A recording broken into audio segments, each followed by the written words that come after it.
자, 그렇게 해서 이제 이스라엘 역사가 시작이 되는 건데 역사서는 하나님 나라 관점에서 보게 될 때 무엇에 관한 이야기라고 할 수 있을까요?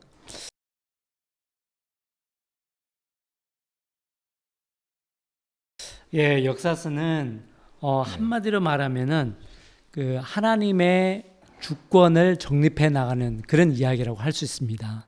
다른 말로 하면은 정말 누가 이스라엘의 진짜 왕이냐 하는 그런 얘기를 하고 있다고 할 수 있죠. 실제로 우리가 역사서를 여호수아서부터 보면은 역사서의 앞부분은 땅의 회복, 즉 영토의 회복에 대한 이야기가 계속 이어지고 있습니다. 네. 실제로 우리가 여호수아서를 보면은 여리고성 정복부터 시작해서 직접 가나안 땅을 정복하는 이야기가 나오는데 네. 이 가나안 땅 정복은 여호수아서에서 끝나는 게 아니고 뒤에 사사 시대를 거쳐서 다윗 왕 때 가서야 네. 비로소 이 땅의 정복에 대한 땅의 회복에 대한 약속이 완전히 이루어지게 되는 것을 볼 수가 있습니다. 네네. 예, 이것이 역사서에서 얘기하고 있는 큰 테마 중에 하나고요. 네네.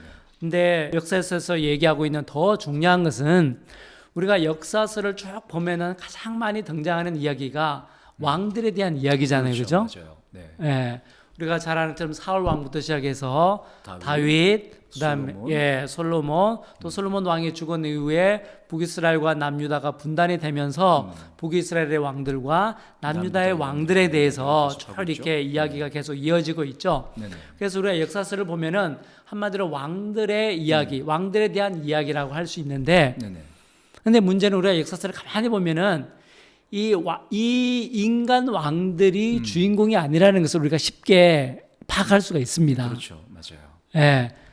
그러니까 이 인간 왕들이 최종 의사 결정권자가 아니고 이 사람들 위에 누군가가 또 있다는 것을 짐작을 할 수가 있죠. 그렇죠. 네. 주권자가 있는 거죠. 예, 네. 그게 바로 이제 여호와 하나님이신데요. 네네. 그럼 이스라엘의 인간 왕들은 뭐냐? 네.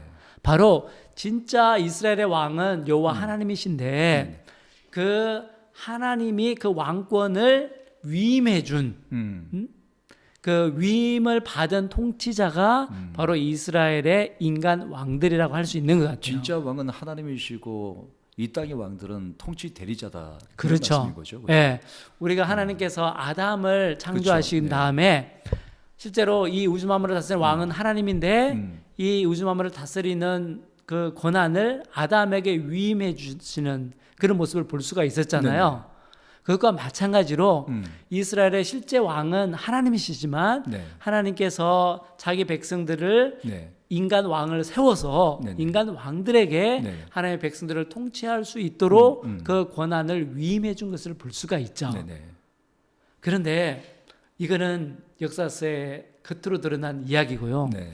역사서의 그 이면에 좀 더 깊은 이야기가 담겨 있는 것을 볼 수가 있습니다. 네네. 그게 뭐냐면 아까 제가 인간 왕들에 대한 이야기는 겉으로 드러난 이야기를 말씀드렸는데 그 이면에는 진짜 왕이신 여호와 하나님과 또 이스라엘 왕들이 그러면은 이 진짜 왕인 여호와 하나님을 잘 왕으로 인정하고 섬겨야 되는데 네. 그렇지 않은 모습들이 잘 나타나죠. 많이 나타납니다. 그러니까요. 그래서 역사서를 보게 되면 왕들이 세워질 때마다 사실 언약을 맺게 되잖아요. 그렇죠. 그래서 하나님께서 그 왕 가운데 말씀하시는 것은 뭐냐면 너가 내 명령과 법도를 순종하고 지켜 행하게 되면 예, 내가 예. 이와 같은 복을 허락하겠다. 그렇죠. 이런 말씀이 필히 들어가더라고요. 예, 예. 그런데 우리가 역사서를 보면은 이 왕들이나 백성들이 네. 하나님의 말씀을 잘 따르나요? 하나님을 잘 아유. 숨기나요? 그렇지 않은 왕들이 훨씬 더 많았죠. 그렇죠. 이스라엘 왕 가운데는 하나도 없었고 예. 남유다에는 그래도 조금 있었죠. 그렇죠. 네. 예, 맞습니다. 네. 그러니까 우리가 역사서를 읽다 보면 참 재미있는 것이 이스라엘 백성들이 하나님을 섬기긴 해요. 네. 하나님을 믿기는 합니다. 네. 그런데 또 다른 한편으로는 바알을 섬기는 모습을 우리가 많이 볼 수가 있죠. 네. 예, 그래서 우리가 역사서의 그 이면을 보면은 이 여호와 하나님이 진짜 왕이냐, 네. 안 그러면은 바알이 이스라엘의 진정한 왕이냐, 네. 이 두 가지 이 사상이 줄기차게 평행해서 흐르고 있는 것을 볼 수가 있고요.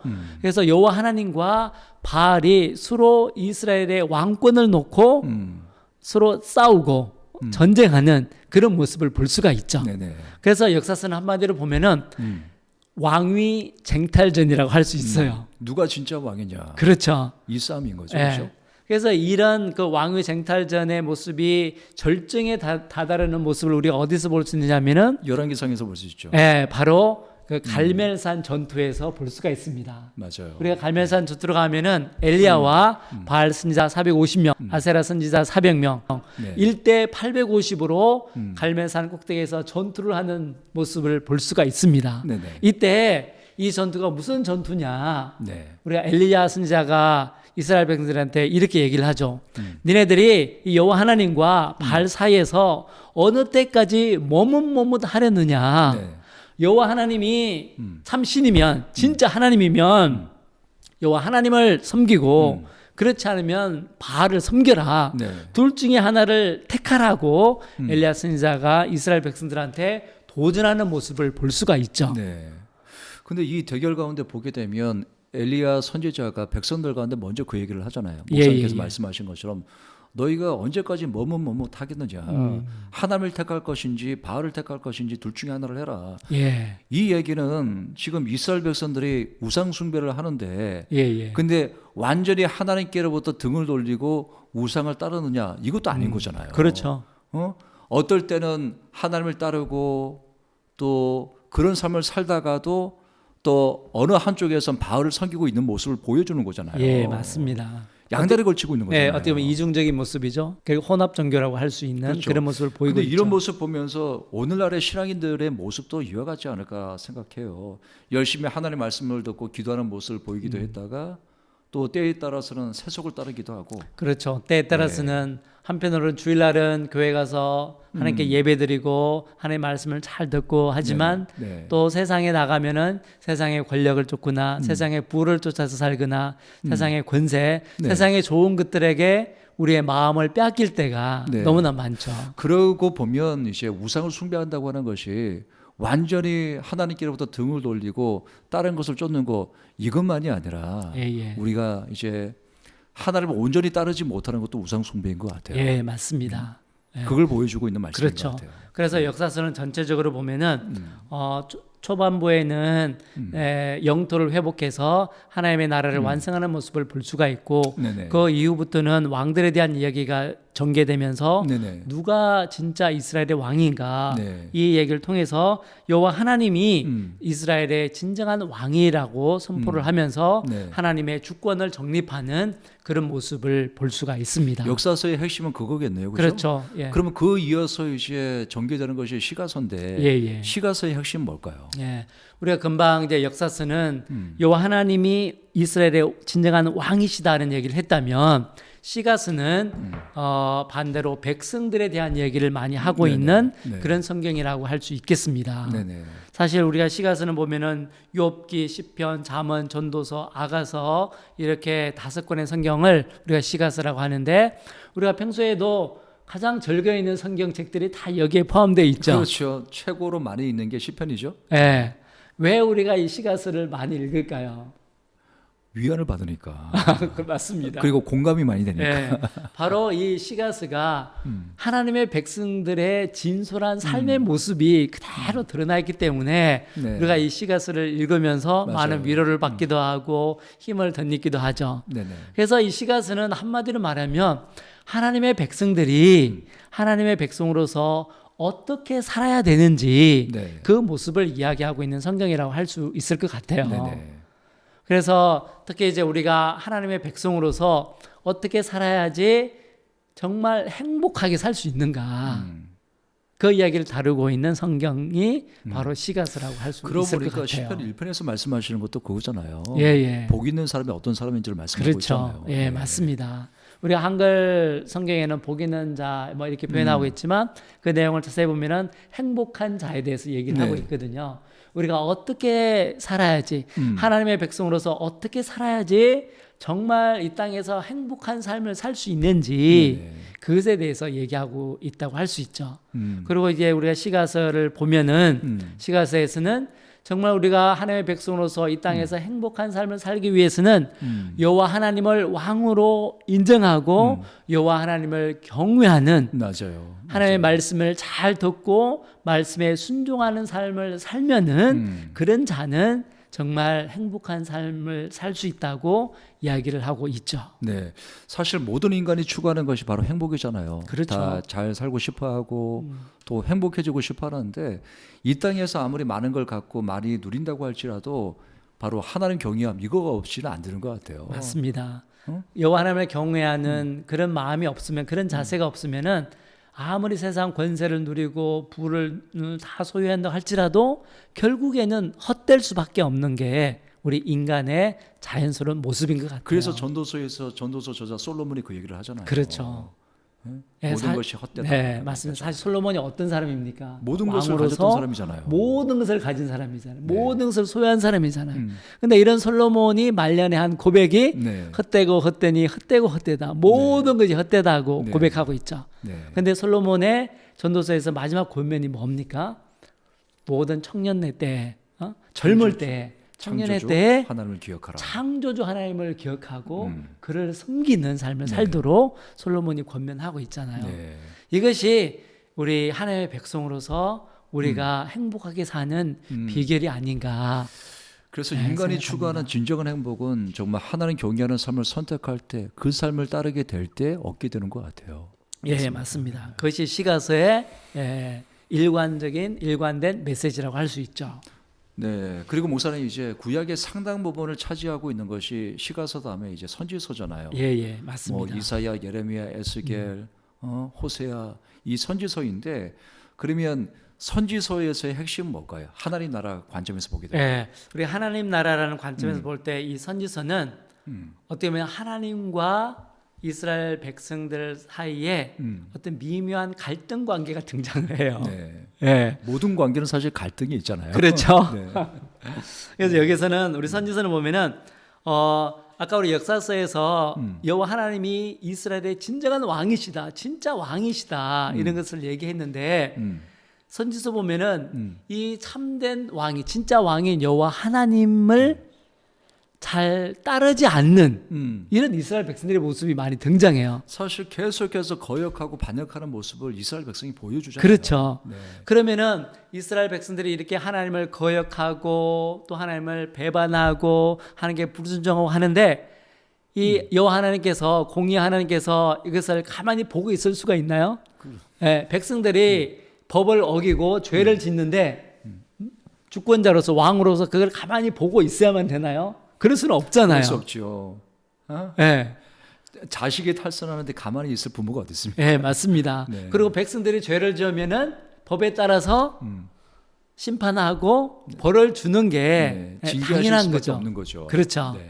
그래서 사실 선지서는 참된 왕인 하나님을 거역하는 백성들에 대한 하나님의 경고와 심판이라고 할 수 있습니다.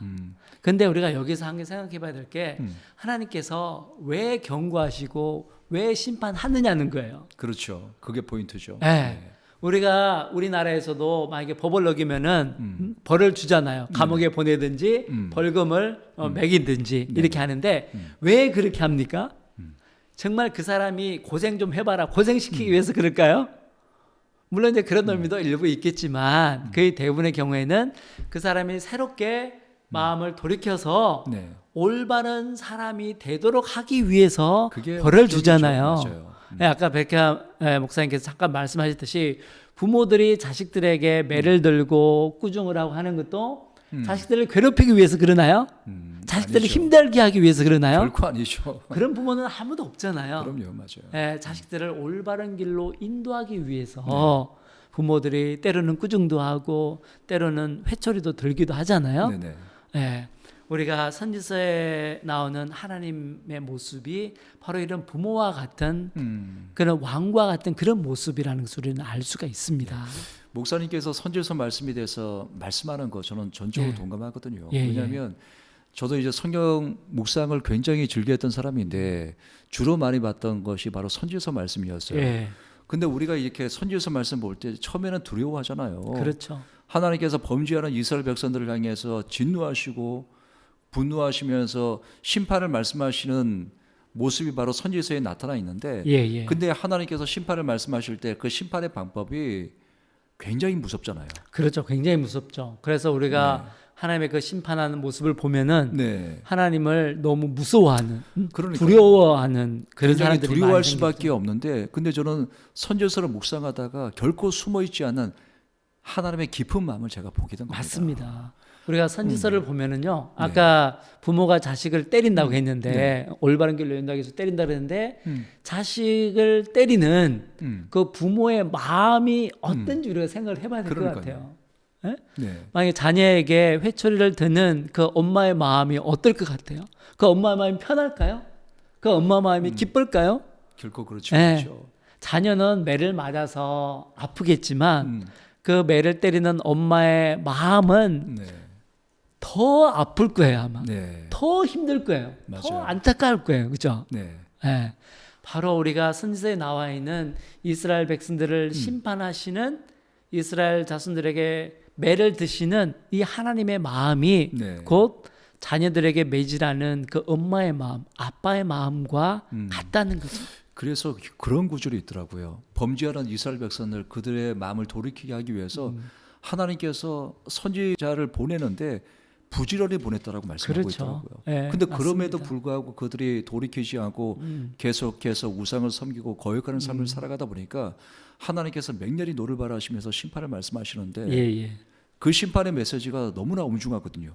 근데 그럼에도 불구하고 하나님께서 또다시 뭐라고 말씀하냐면 배역한 자식들아 내게로 돌아와라. 그렇죠. 내가 너희의 배역함을 고치겠다. 예, 맞습니다. 이스라엘 족속아 너희가 어찌하여 죽고자 하느냐. 나는 너희의 죽는 것을 원치 않는다. 예. 나는 악인의 멸망을 원치 않는다.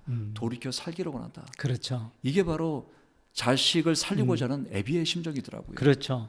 바로 우리가 선지서를 읽을 때 네. 아까 우리 처음에 벨카 목사님께서 잠깐 말씀하셨듯이 무서운 하나님, 네. 두려운 하나님 이것만 생각을 하면은 정말 선지서를 잘못 읽는 거예요. 그렇죠. 정말 선지서를 제대로 읽으려면은 그 패역한 이스라엘, 범죄한 이스라엘에게 선지자들을 보내고 또 보내고 또 보내서 경고하시고 하나님께로 새롭게 돌이키고자 하는 그 하나님의 안타까운 마음. 그럼에도 불구하고 이 하나님께서 보내신 선지자들의 말을 듣지 않는 이스라엘을 심판할 수밖에 없는 그 하나님 아버지의 그 안타까운 마음, 애절한 마음이 너무 잘 드러나 있는 게 그러니까요. 선지서예요. 저는 그래서 이 방송을 시청하시는 분들이 그걸 좀 아셨으면 좋겠어요. 하나님께서 심판을 말씀하시고 또 징계하시지만 근데 징계의 목적은 징계가 아니라는 거. 그렇죠. 오히려 그 심판의 메시지를 통해서 돌이켜 살리기를 원하는 그 예. 아버지의 마음이라는 것을 다들 아시면 좋을 것 같아요. 그래서 그 어떤 성경보다도 선지서에는 이런 죄인들을 향한 패역한 자녀들을 향한 하나님 아버지의 그 사랑과 은혜가 구구절절히 잘 드러나 있는 게 선지서예요. 네. 그러니까 정말 선지서의 내용을 제대로 이해하고 읽으면은 선지서를 읽으면서 눈물을 흘리지 않는 사람이 없을 거예요 아마. 맞아요. 예, 그 사랑에 감동해서 그 은혜에 감동해서. 네. 그러니까 우리도 그 어머니 아버지의 그 사랑과 은혜를 생각하면 눈물이 나잖아요. 네. 그거 마찬가지로 이 이스라엘을 향한 또 지금 우리를 향한 네. 이 하나님 아버지의 그 사랑과 은혜를 생각하면서 눈물을 흘리면서 읽어야 되는 성경이 바로 선지서예요. 네. 네. 맞습니다. 저는 그래서 선지서 말씀을 가장 많이 묵상을 했었습니다. 아무튼 귀한 말씀이에요. 여러분 오늘도 최강신 목사님 모시고 귀한 말씀을 나누게 되었는데 역사서부터 시작해서 구약 전체에 하나님 나라 관점에서 어떤 메시지가 있는지를 우리가 보게 되었습니다. 역사서의 주된 내용은 누가 진짜 왕이냐 이것을 보여주는 것이었죠. 그래서 이제 갈멜산 전투를 통해서 우리가 알 수 있었던 것처럼 진짜 왕이 누구냐. 하나님 믿는다고 하는 그 백성들이 하나님을 섬긴다고 하면서도 여전히 우상을 섬기고 그러한 모습을 보이게 되었었는데 결국 진짜 왕이 누군지 이것을 증명해 주셨던 것이 바로 역사서였습니다. 이어서 시가서 말씀을 통해서 그렇다고 한다면 하나님 백성이 추구하는 이 행복 무엇을 하게 될 때 그 행복을 누릴 수 있는가? 그것은 바로 하나님 경외하는 삶을 살아가게 될 때 인간이 추구하는 그 행복을 누릴 수 있다는 것이었습니다. 그리고 이제 선지서를 보게 되었는데 많은 사람들이 선지서 말씀 보면서 진노하시는 또 심판을 말씀하시는 그 하나님에 대해서 두려움을 느낄 수밖에 없는 것이지만 그러나 우리가 좀 전에 나누었던 것처럼 하나님께서 범죄하는 하나님 백성들을 향해서 심판을 말씀하시고 또 재앙을 주시기도 하시고 또 징계를 주시기도 하시지만 하나님께서 어쩔 수 없이 심판을 말씀하시고 징계를 주실 때에도 그 징계의 목적은 결코 징계가 아니라 또 심판이 아니라 바로 지극한 하나님의 사랑이라는 거, 여러분들이 이것을 기억하시고 그 하나님의 사랑에 집중하셨으면 좋을 것 같습니다. 오늘은 우리가 이제 구약 전체를 다루게 되었으니까 다음번에는 신약 전체 가운데 흐르는 하나님 나라 관점에서 어떤 메시지가 있는지를 보도록 하겠습니다. 여러분 감사합니다. 감사합니다.